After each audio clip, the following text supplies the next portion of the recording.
Once upon a time, a young boy named Edward was born in 1470. He was the son of King Edward IV and his queen, Elizabeth Woodville, who was known for her lovely auburn hair and splendid gold headdress. Edward had a happy, playful childhood. He spent his days learning, praying, and playing with friends. But in 1483, when Edward was just 13 years old, a big change came into his life. His father, King Edward IV, sadly passed away. This meant that young Edward was to become King Edward V. Edward's father, King Edward IV, died, leaving the people and Elizabeth Woodville, Edward's mother, but Edward takes the throne, and he became King Edward IV. Being king seemed like a grand adventure.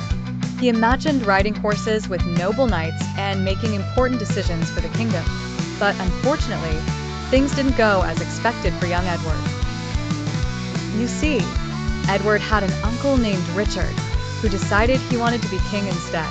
Uncle Richard, also known as Richard III, claimed that Edward and his brother Richard, the Duke of York, were not true heirs to the throne. As a result, he became king himself. King Richard III said he was protecting his nephews, so he placed them in the Tower of London, which was a strong castle-like place. The boys were kept there, supposedly for their safety.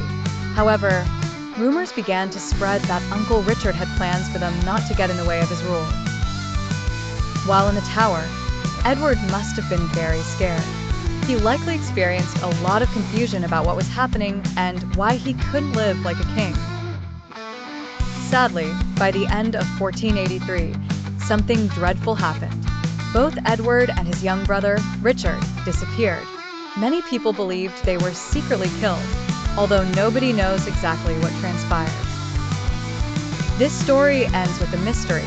King Edward V, remembered as the first prince in the tower, had a short reign and an even shorter life. His tale is a reminder of both the beauty and the tragedy that sometimes fill the pages of history.